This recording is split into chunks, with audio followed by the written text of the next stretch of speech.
रोहन,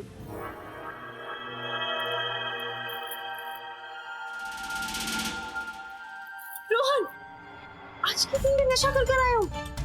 तो क्या बुरा किया है? अगर मैंने नशा किया है तो उसकी वजह से तुम हो। क्या?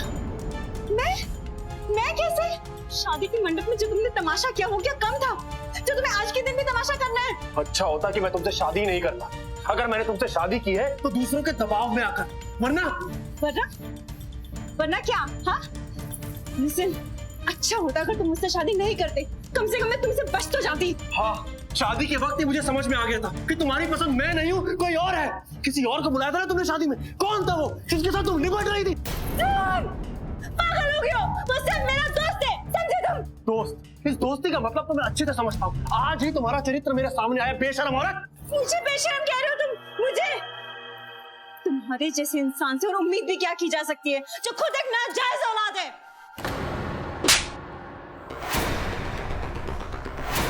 तुमने मुझ पर हाथ उठाया? छोटे बहू को अपने कमरे में लेके जाओ। जी माँ जी।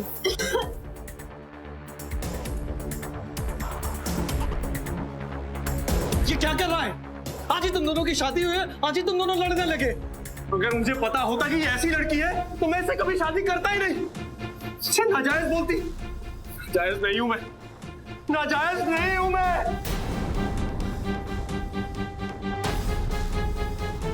भगवान जाने क्या होता अगर हम लोग सही वक्त पर ना पहुंच जाते। देवर जी ने तो तुम्हारा गला ही पकड़ लिया था। भाभी जी, मैंने रोहन से शादी करके बहुत बड़ी गलती कर दी। मैंने उसे पहचानने में बहुत बड़ी भूल कर दी है। तुम्हें तो पहले से ही पता था ना कि देवर जी मानसिक तौर पर बीमार है, उनका इलाज चल रहा है। अब तुम्हें एहसास हुआ होगा कि ये शादी करके तुमने कितनी बड़ी गलती की है। जरा सोचो, अगर देवर जी तुम्हारा गला दबा भी देते तो भी क्या होता? डॉक्टर तो ये कहता ना कि मानसिक तौर पर बीमार है, और उन्होंने ये सब होशो हवास में नहीं किया है। आप सही कह रही हैं भाभी जी। मैं अब इस घर में एक पल नहीं रुकूंगी। नहीं रहना मुझे रोहन के साथ में। वो राजनीति में अपना करियर बनाना चाहता है ना, उसका तो मैं वो हाल करूंगी कि किसी को मुंह दिखाने के लायक नहीं रहेगा। जा रही हूँ मैं इस घर से, और मैं अभी जा रही हूँ। अरे रुको, अभी कहाँ जा रही हो? जाना ही है तो कल चले जाना। वैसे भी तुम्हारा सारा सामान और बैग उसी कमरे में रखा है। तुम्हारे जैसे इंसान से उम्मीद भी क्या की जा सकती है जो खुद एक नाजायज औलाद है। बाप का नाम बताया क्या तुम्हें? अरे ये तो नाजायज से कैसे पता चलेगा इसके बाप का नाम क्या है? बोलना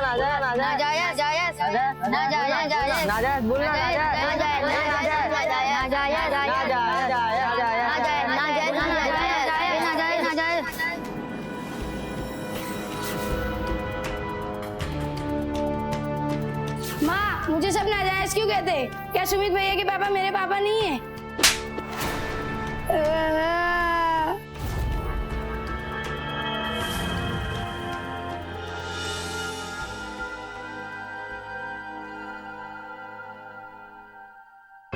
तुम जानना चाहते हो ना कि तुम्हारे पिता कौन है?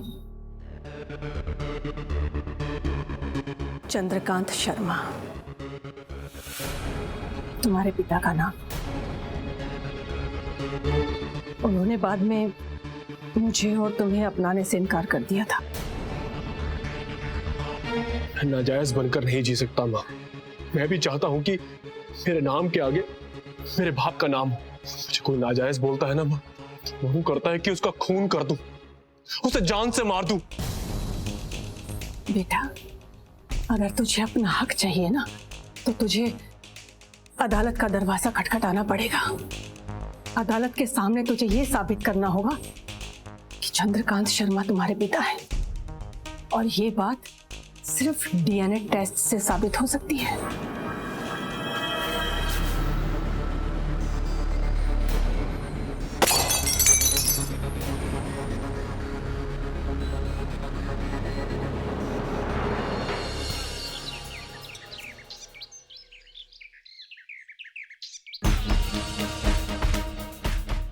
बेटा, छोटी मोटी बातें किस घर में नहीं होती, सब कुछ ठीक हो जाएगा, विश्वास करो मेरा। नहीं मम्मी जी, मैं उस पागल के साथ में और नहीं रह सकती। मैं आपके साथ में हाथ जोड़ती हूँ। कल रात अगर आप लोग टाइम पर नहीं आते तो इस घर में मेरी लाश पड़ी होती। मैं इस घर में अब और मरने के लिए नहीं रह सकती। माफ कीजिए। लेकिन बेटा,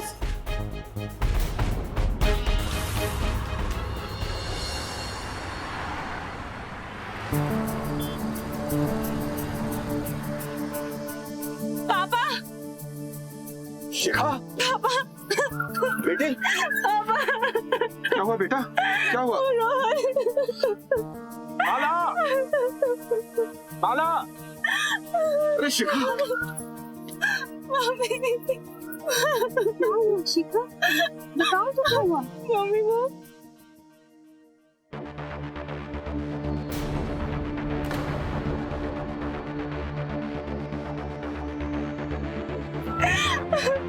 मैं तो पहले ही कहती थी पागल है वो, साइकिक है।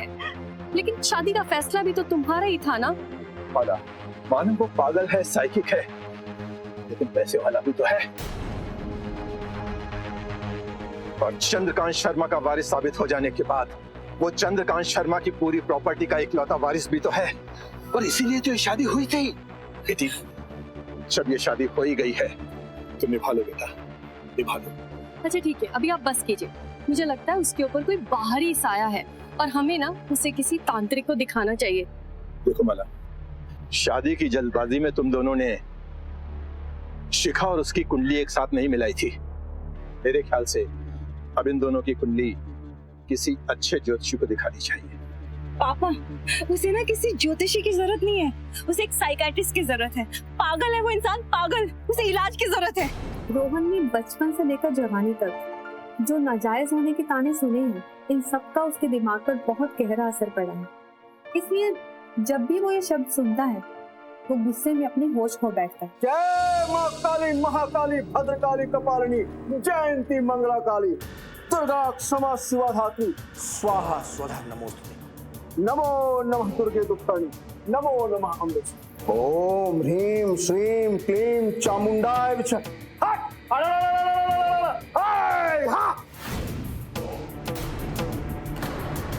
तेरे रोहन पे किसी ने तंत्र मंत्र किया है ताकि वो अपने होश हवास में रह सके।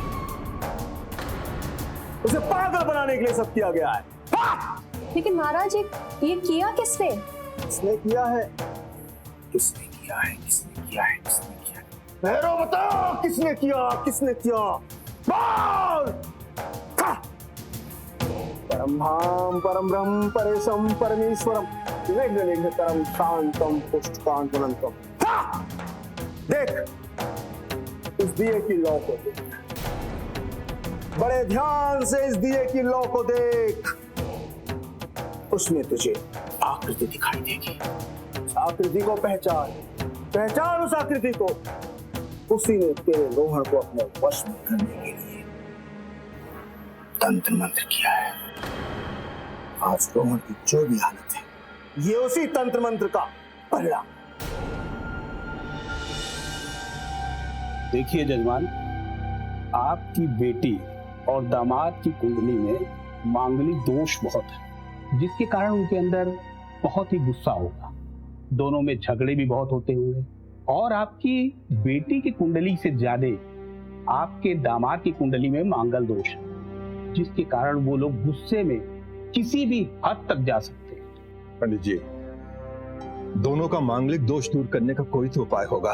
उपाय तो है, मंगल शांत करवाना होगा। और मंगल एक बार शांत हो गया तो दिमाग भी शांत हो जाएगा, गुस्सा भी शांत हो जाएगा। मैंने आप लोगों से पहले भी कहा था कि रोहन की दवाइयां बंद नहीं होनी चाहिए। और शराब को तो उसे हाथ भी नहीं लगाना है। किसकी आकृति दिखाई दे रही है?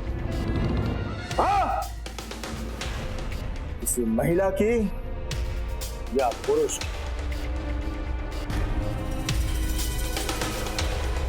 साफ साफ दिखाई नहीं दे रहा, पर शायद कोई औरत की ही छवि है। जिस महिला की आकृति तुझे दिखाई दे रही है वो रोहन के बहुत करीब की महिला है। उसी ने रोहन को अपने वश में करने के लिए तंत्र मंत्र किया है। देख इसकी आकृति को, ध्यान से देख, पहचान इसे। इससे दूर रहने की जरूरत है, इस पे नजर रखने की जरूरत है। मैं मंगलवार को मांगलिक पूजा का अनुष्ठान करूंगा और एक बार वो पूजा पूर्ण हो गई, उसके बाद आपकी बेटी और दामाद की जिंदगी में पूरी सुख शांति आ जाएगी। ये बहुत अच्छा रहेगा महाराज। उस महिला ने तेरे रोहन पे जो ये तंत्र मंत्र, काला जादू, टाना टोना टक्का किया है, इनको दूर करने के लिए मुझे तांत्रिक अनुष्ठान करना होगा। तब कहीं जाकर तेरा रोहन तेरे वश में आएगा। लेकिन महाराज, शिखा तो घर नहीं जाना चाहती। गलत, गलत, गलत निर्णय। ये तेरा गलत निर्णय है, क्योंकि वो महिला नहीं चाहती कि तू उस घर में जाए। तुझे उस घर में जाना होगा।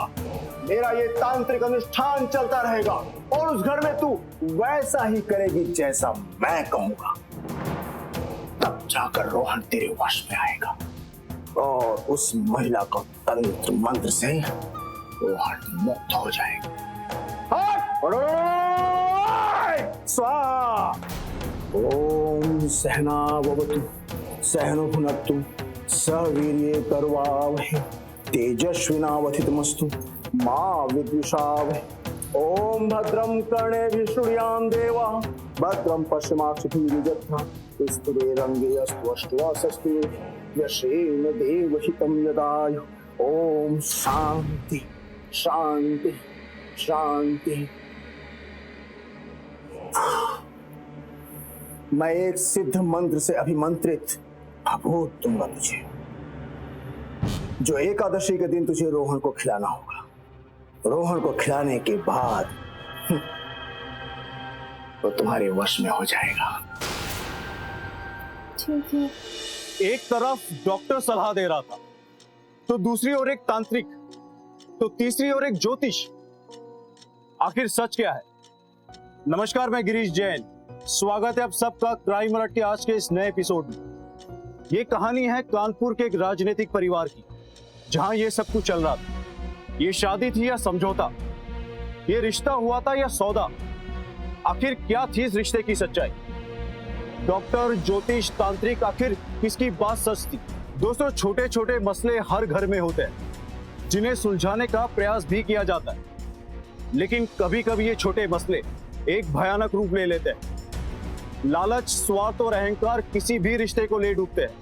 दोनों ही तरफ रिश्तों को बचाने की पूरी कोशिश हो रही थी। और अब रोहन की मां सावित्री देवी ने यह तय किया कि खुद शिखा के घर जाकर उसे बात कर उसे वापस अपने यहाँ ले आएगी। लेकिन किसी को नहीं पता था कि इन रिश्तों का अंजाम क्या होने वाला है। आगे क्या हुआ, आइए देखते हैं। आजो बेटा। अरे इतनी देर कैसे हो गई माँ जी? मैं कब से इंतजार कर रही थी। बेटा, रायबरेली यही तो नहीं है ना, आने में वक्त लगता है। रोहन कहाँ है? वो बालकनी में बैठे हैं।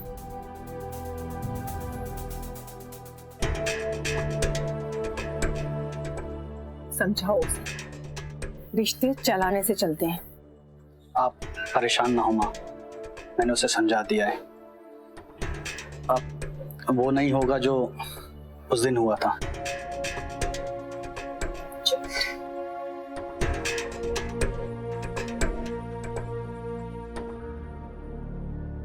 समझाना तो तुम्हें खूब आता है, लेकिन खुद नहीं समझती। काश ये बात तुम भी समझ पाते। कौन सी बात? यही कि तुम और देवर जी माँ जी के बेटे तो जरूर है, लेकिन बाप तो अलग है ना। और ये बात तुम भूलना नहीं, ये घर, जायदाद, ये सब कुछ चंद्रकांत शर्मा का है, जो देवर जी के पिता थे। यानी कि ये सब कुछ शिखा और देवर जी का है। अब तक तुम इस घर पर अपना अधिकार तो जताते हो, लेकिन क्या इसे बचा पाओगे? क्योंकि मुझे तो लगता है ना, ये शिखा बहुत कुछ सोच समझ कर आई है।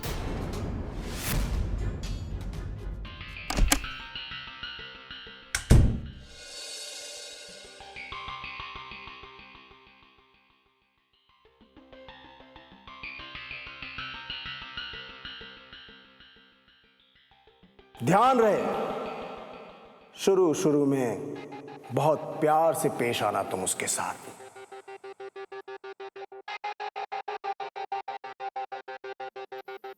रोहन, कल जो कुछ भी हुआ उसके लिए मैं तुम्हें सॉरी बोलना चाहती हूँ। माफी मांगने की जरूरत नहीं है। न जाने मैंने भी नशे में क्या कुछ कह दिया। रोहन, क्या ये अफसोस की बात नहीं है? 1 साल से जानते हैं हम दोनों एक दूसरे से प्यार किया, भरोसा किया, उसके बाद शादी की। रोहन, मेरा किसी और के साथ में अफेयर होता तो मैं तुमसे शादी क्यों करती? हम दोनों ने एक दूसरे को खुद पसंद किया, उसके बाद शादी की, और शादी के तुरंत बाद विश्वास भी खो बैठे।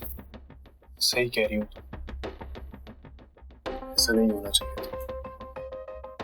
माने ने मुझे बहुत समझाया। तो क्या अब हम दोनों एक दूसरे के साथ प्यार और विश्वास से रह सकते हैं? जो हुआ था वो अब नहीं होगा। भूल गया था कि तुम मेरा प्यार। Rohan, thank you so much. मेरे लिए तो तुम ही सब कुछ।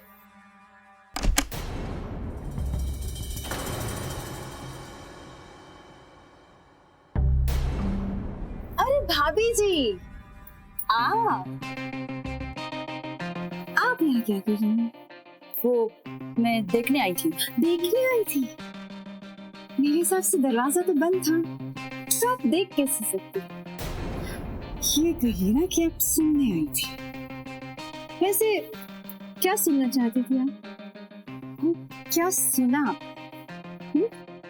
वैसे मुझे लगता है कि मैं आपको अच्छे से समझ रही है ना भाभी जी? क्या हुआ? कुछ नहीं रोहन, वो क्या है ना, भाभी जी देखने आई थी कि कहीं हम दोनों में झगड़ा तो नहीं हो रहा। वो क्या है ना, भाभी जी को तुम्हारी चिंता बहुत है ना भाभी जी? अरे आप तो नाराज हो गए।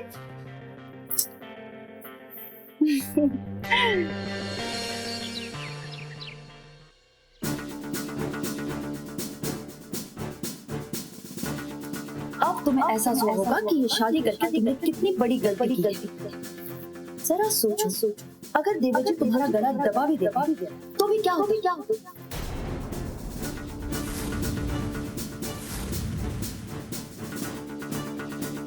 ये वही महिला है जो तेरे रोहन के बहुत करीब है। उसी ने रोहन को अपने वश में करने के लिए उस पर तंत्र मंत्र किया कराया है। इससे दूर रहने की जरूरत है।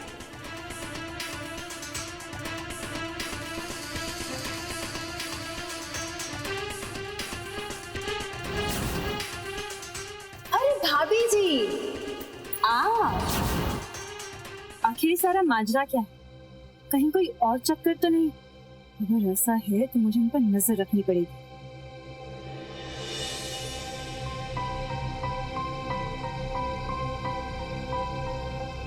लगता है शिखा को शक है कि मेरे और देवर जी के बीच कोई चक्कर तो नहीं। अगर ऐसा है तो इस शक को थोड़ा और बड़ा कर देते हैं। खेल को खुलकर खेलने का मजा ही कुछ और होता है। रोहन बेटा, मैं सोच रही थी कुछ दिनों के लिए तुम दोनों कहीं बाहर घुमाते। माँ जी, मैं सोच रही थी कि कुछ दिन इन लोगों को घर पर ही बिता लेने दो। घूमना फिरना तो बाद में भी होता रहेगा, है ना? वैसे भाभी ठीक कह रही है माँ। अभी कोर्ट के काम भी हैं और कल तारीख भी है कोर्ट में, तो अभी तो जाना पॉसिबल नहीं होगा। ठीक है, फिलहाल इसको कहीं घर के आसपास घुमा के ले आ। पूरे दिन घर में बैठी बैठी बोर हो जाएगी। अब माँ जी इतना फोर्स कर रही है, हम लोग वाटर पार्क चलते हैं ना? चला जा बेटा, क्यों इतना सोच रहा है? ठीक है माँ।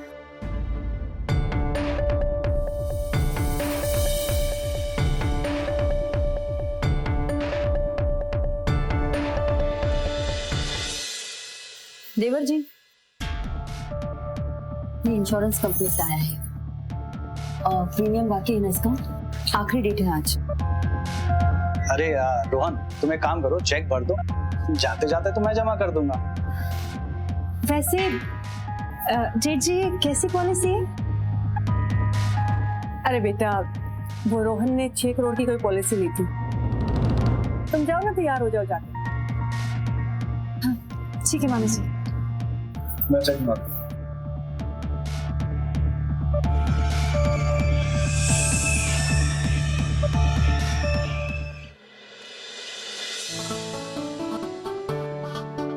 सिद्ध मंत्र से अभिमंत्रित ये भभूत है, एकादशी के दिन इसे रोहन को खिला दे।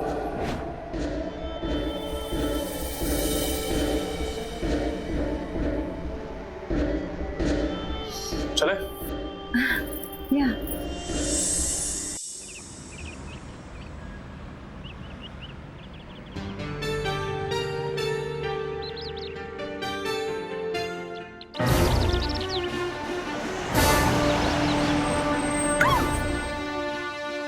कैसे गाड़ी चला रहा था?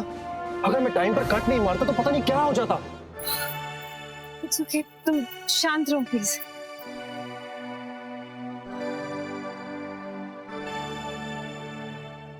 वैसे रोहन, एक बात पूछूं? हाँ पूछो। तुमने जो 6 करोड़ की पॉलिसी ली है उसका नॉमिनी कौन है? क्यों? अरे क्यों का क्या मतलब है? आफ्टर ऑल बीवी हूं मैं तुम्हारी हर चीज पर मेरा अधिकार होना चाहिए ना। मैं जानती हूँ क्यों आई हुई है। प्रॉपर्टी का लालच, जायदाद का लालच, पैसों का लालच। अगर मेरी बात पे यकीन ना हो ना तो कभी शिखा को आजमा के देख लेना। रोहन, रोहन, रोहन कहाँ खो गए? रोहन, बीवी हूँ मैं तुम्हारी। आखिर तुम मुझे बताना क्यों नहीं चाहते कि पॉलिसी का नॉमिनी कौन है? क्या हम कुछ और बात नहीं कर सकते? कुछ और बात करने का क्या मतलब है रोहन? मैं तुम्हारी बीवी हूँ, तुम्हारे रिश्तेदार नहीं हो क्या? देखो, मुझे इस पॉलिसी के बारे में कोई बात नहीं करनी है और दोबारा मुझसे इस पॉलिसी के बारे में कुछ मत पूछना, समझी? Okay fine. Very good.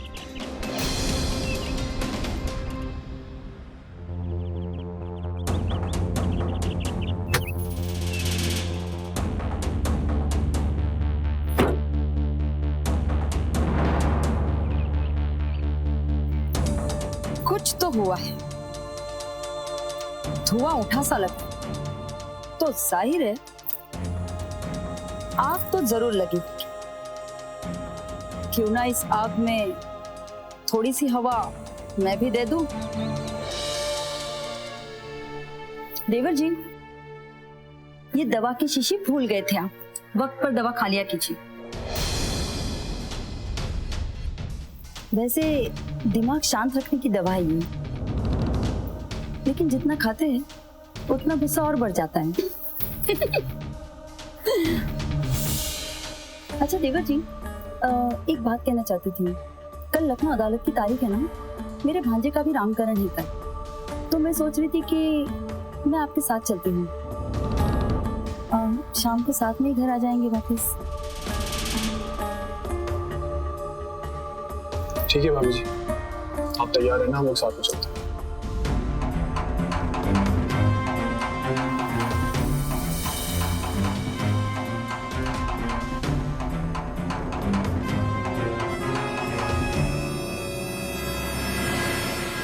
किसके दिल में क्या था, कौन क्या चाहता था, ये किसी को पता नहीं था।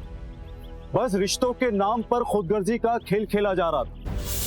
लालच का दीमक रिश्तों को जल्द ही खोखला कर देता है और ऐसे ही हालात में अपराध की नींव पड़ती है। शिखा और रोहन अपने इस रिश्ते को संभालने की कोशिश तो कर रहे थे, लेकिन क्या ऐसे हालात में रिश्तों को संभाला जा सकता है जहां घर के अंदर ही रिश्तों को कमजोर करने की कोशिशें हो रही हो? दूसरी तरफ रिश्तों को बचाने के लिए तंत्र मंत्र के अंधविश्वास और न जाने किन किन बातों का सहारा लिया जा रहा था। लेकिन एक बात हम सबको समझनी होगी कि अंधविश्वास सिर्फ अंधविश्वास है।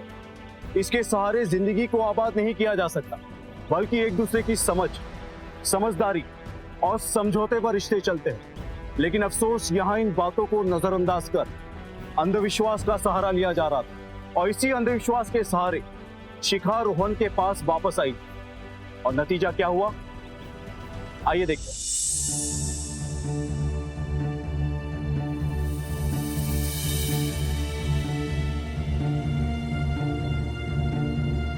रोहन, कल तुम लखनऊ जा रहे हो ना? तो तारीख है तो जाना ही पड़ेगा। मैं भी तुम्हारे साथ चलूंगी। तुम्हारा वहां क्या काम है? तुम्हें भाभी को साथ में लेकर जाने में कोई प्रॉब्लम नहीं है, बट तुम्हें मुझे अपने साथ लेके जाने में बहुत दिक्कत है। अरे भाभी को अगर लखनऊ जाना ही है तो अपने पति के साथ जाए, तुम्हारे साथ क्यों जाना है उन्हें? आज मुझे घुमाने लेकर गए थे और कल उन्हें घुमाने लेकर जा रहे हो। बकवास बंद करो। मैं अब चुप नहीं रहूंगी रोहन। आखिर चल क्या रहा है इस घर में? मैं अच्छे से जानती हूँ रोहन, वो 6 करोड़ की पॉलिसी भी तुमने उन्हीं के कहने पर ली होगी और उसका नॉमिनी भी भाभी को ही बनाया होगा। इसीलिए मेरे आज पूछने पर तुमने नहीं बताया कि पॉलिसी का नॉमिनी कौन है। आखिर रिश्ता क्या है तुम्हारा उनके साथ में? चुप रहो वरना अच्छा नहीं होगा। उन्हें क्या अच्छा नहीं होगा? तुम्हारे साथ में उनका जो रिश्ता है वो नाजायज ही कहलाएगा। तुम हमेशा बुरे आदमी रहोगे। क्या कर रहे हो तुम लोग? मां ले जाओ उसे यहाँ से, वरना अपने आप को रोक नहीं पाऊंगा। ले जाओ उसे। अरे तुम लोग पागल हो गए हो? तुम दोनों को संभालने के लिए कोई चाहिए क्या तीसरा? मत जाना मुझे, कैसे छोड़ के जाऊंगी ऐसी हालत में? समझ में नहीं आता। तो चल वो मेरे साथ। इतने बड़े हो गए लेकिन आखिर तुझे हो क्या जाता है? भाई प्लीज प्लीज मुझे अकेला छोड़ दो, प्लीज।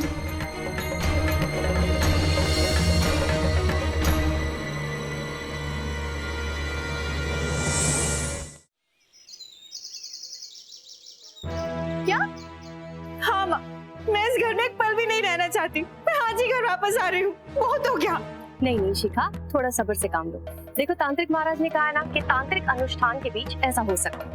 अब तुम जल्दबाजी में कोई फैसला मत करो। लेकिन माँ एकादशी तो आज ही है और मम्मी जी तो भाई साहब के साथ इलाहाबाद गई हैं और रोहन अपनी भाभी के साथ में लखनऊ गए हैं। शांति से काम लो। आज शाम 6 बजे से लेकर पूरी रात तांत्रिक अनुष्ठान होगा। तुम्हें किसी भी तरह से रोहन को आज शाम वो बबूत खिलाना है। रोहन शाम तक तो आ जाएगा ना? हिम्मत से काम लो। तांत्रिक महाराज ने कहा है ना कि आज शाम के बाद तुम्हारी सारी बलाएं टल जाएंगी।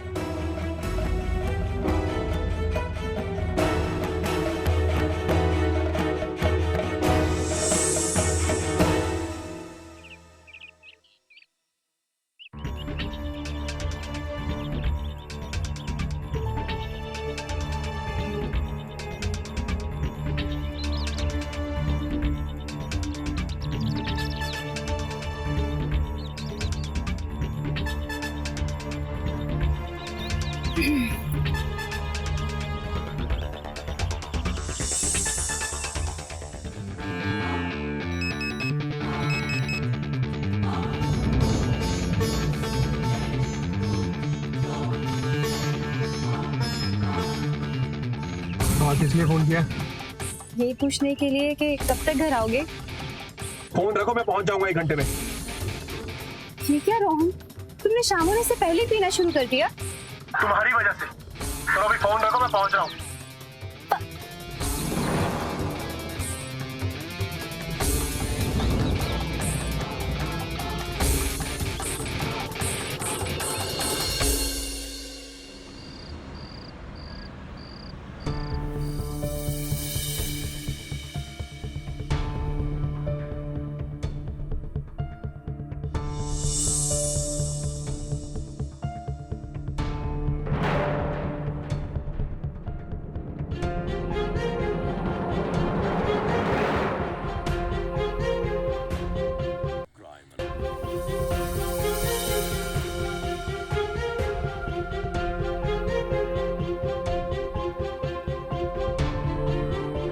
क्या है ये? रिंग तुम्हारे लिए। यू नो, जो चीज बाहर मिल सकती है वो चीज घर में भी मिल सकती है ना? ये तो भूख और लत की बात है, जहाँ जरूरत पड़ जाए। वैसे तुम अपने हाथों से पैक बना कर लेकर आई हो, कहीं इसमें कुछ जहर तो नहीं मिला तुमने?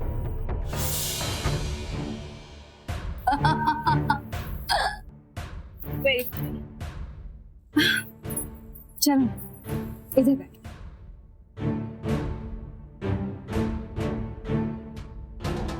आज हम दोनों साथ में ड्रिंक करते हैं। Cheers.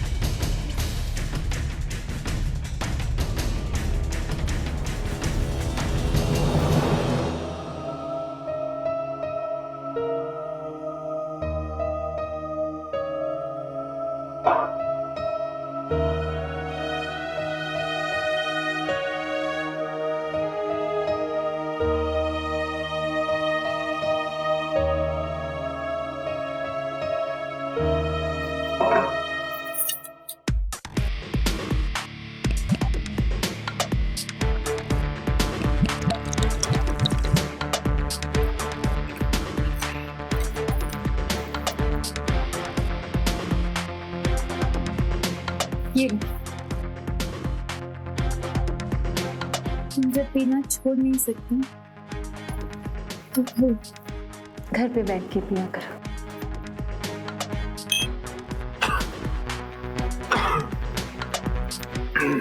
क्या बात है, लगता है तुम्हें तुम्हारी गलती का एहसास हो गया। खुद से बना के दे रही हूँ। मुझे तो एहसास हो पर शायद तुम्हें तुम्हारी गलती का एहसास नहीं हुआ।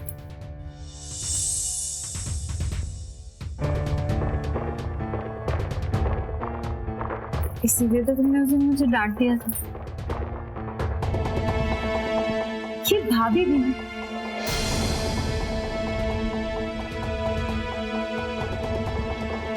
इन्हें शर्म नहीं आती अपने ही देवर के साथ में बैठ के दारू पीती है। आफ्टर ऑल वो भाभी है तुम्हारी, बीवी नहीं। बीवी मैं हूं तुम्हारी।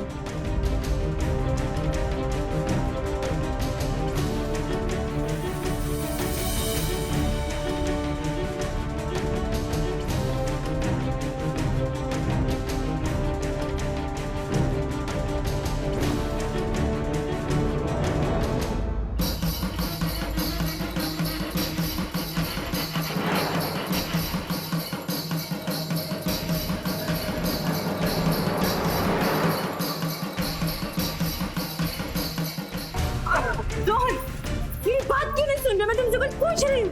कहाँ जा रहे हो? हाँ, अपनी इस भाभी के पास में? हाँ?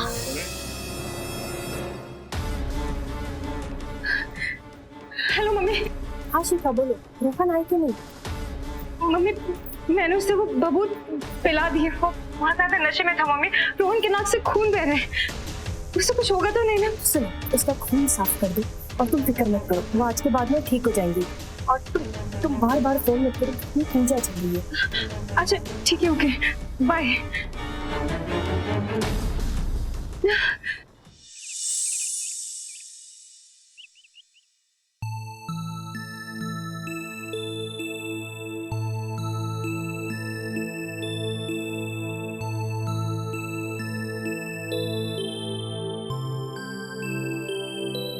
दोनों बहुएं कहाँ हैं? बड़ी बहू अपने रूम में है और छोटी बहू जिस कमरे में आप उन्हें कह के गई थी वो उसी कमरे में है। और रोहन? वो तो अभी तक सो रहा है। मैं 10 बजे कॉफी लेके गया था, फिर 1 बजे गया और वो अभी तक सो ही रहा है। 5 बज गया और अभी तक सो रहा है। मैं देख के आती हूँ।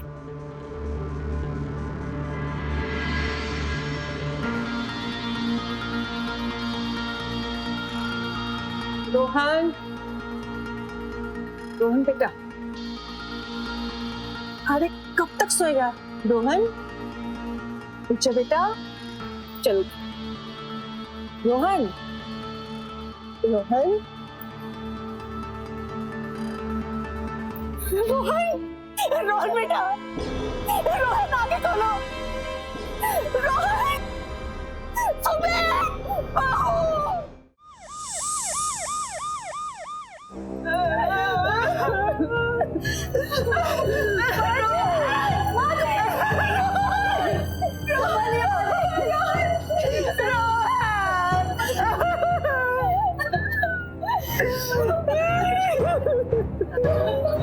आखिरी बार इन्हें किसने देखा था? शिखा ने। वो कल रात रोहन के रूम में गई थी। शिखा कौन? जी, उनकी धर्मपत्नी। उस वक्त रोहन की हालत कैसी थी? इंस्पेक्टर साहब, वो बहुत ज्यादा नशे में थे, तो मैं उनको वहां अकेला छोड़कर वहां से चली आई। कितने बजे गई थी आप? ये कोई 1-1:30 बजे के आसपास। इंस्पेक्टर साहब, रोहन को शराब पीने की वजह से हार्ट अटैक आया है।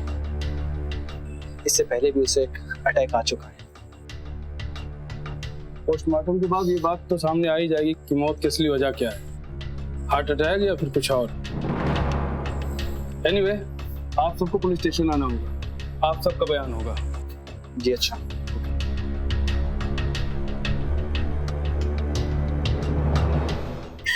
इस मनोज की वजह से सब कुछ हुआ है, इसी की वजह से हुआ है।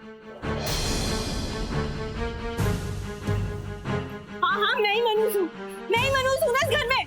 बाकी सब तो अपने हैं, मैं ही पराई हूँ ना। जिसे जानती हूँ कि तुम नहीं चाहती कि मैं इस घर में रहूं। ठीक है, नहीं रहना मुझे इस घर में, जा रही हूँ मैं।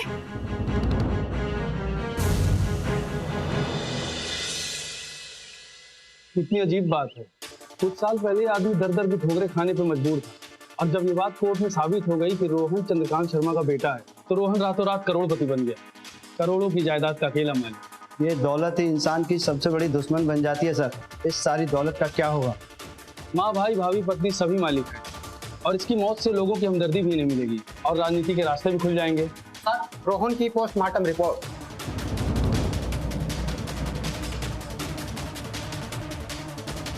मर्डर, रोहन का कत्ल किया गया है। अब तुम ऐसा करो, घर के सारे सीसीटीवी फुटेज प्ले करवाओ और देखो कि इसके कमरे में कौन कौन गया था और कितने बजे गया था। रिपोर्ट में मौत का समय 1:30 से 2:30 के बीच लिखा है, और कातिल कोई घर का ही है।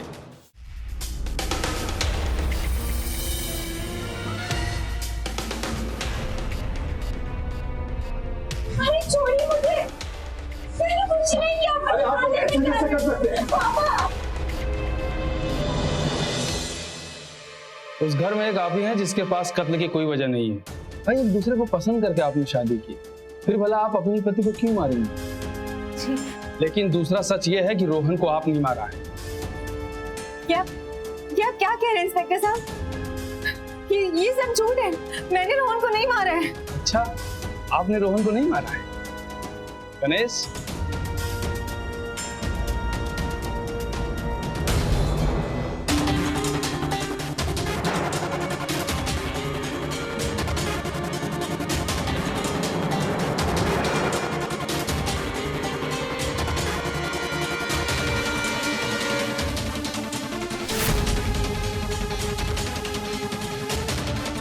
सीसीटीवी फुटेज से बात पक्की हो जाती है कि उस दिन रोहन के कमरे में आप गई थी।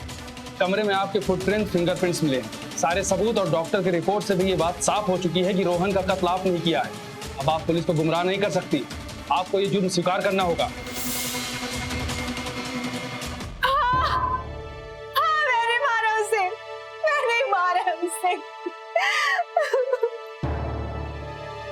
मैं क्या करती इंस्पेक्टर साहब?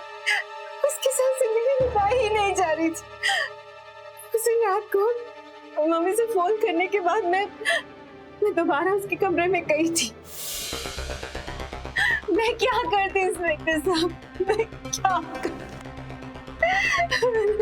मार दो। वो साइको था, ये तो मुझे पहली रात को ही पता चल गया।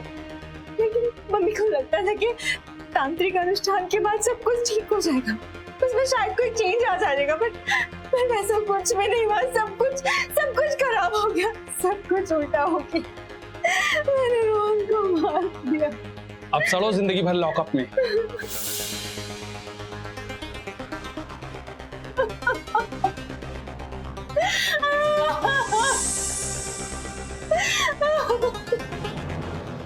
एक तांत्रिक ने उन्हें यकीन दिलाया कि अब रोहन की आदतें बदल जाएगी, उसका दिमाग शांत हो जाएगा। अगर इस तरह के अंधविश्वास में ना पड़कर शांति और समझदारी से इस मसले को सुलझाने की कोशिश की गई होती तो शायद इतना बड़ा अपराध ना होता। रोहन आज इस दुनिया में होता, एक पूरा परिवार ही उजड़ गया। पति की मौत, और पत्नी गिरफ्तार। हर बार सुनने में ये आता है कि इस तरह की क्राइम के पीछे कोई और वजह होती, लेकिन इसमें तो ऐसी कोई वजह ही नहीं थी। फिर भी क्राइम हुआ, एक कत्ल हुआ। अलर्ट रहिए इस तरह के अंधविश्वास से। छोटी छोटी घटना भी बहुत बड़ी बन जाती है, जानलेवा बन जाती है। इस कहानी में आपने देखा कि कैसे ईर्ष्या, शक, लालसा, अंधविश्वास और गुस्से के कारण एक बसी बसाई गृहस्थी उजड़ी। इसलिए इंसान को अपनी भावनाओं को नियंत्रण में रखना चाहिए, अपने गुस्से को काबू में रखना चाहिए और गलत प्रवृत्ति और गलत लोगों से दूर रहना चाहिए, अलर्ट रहना चाहिए। इसी के साथ मैं गिरीश जैन क्राइम अलर्ट के इस एपिसोड में आपसे विदा लेता हूं। फिर मिलूंगा ऐसे ही किसी अपराध से आपको अलर्ट कराने। तब तक be alert, be safe. Crime alert, जुर्म के खिलाफ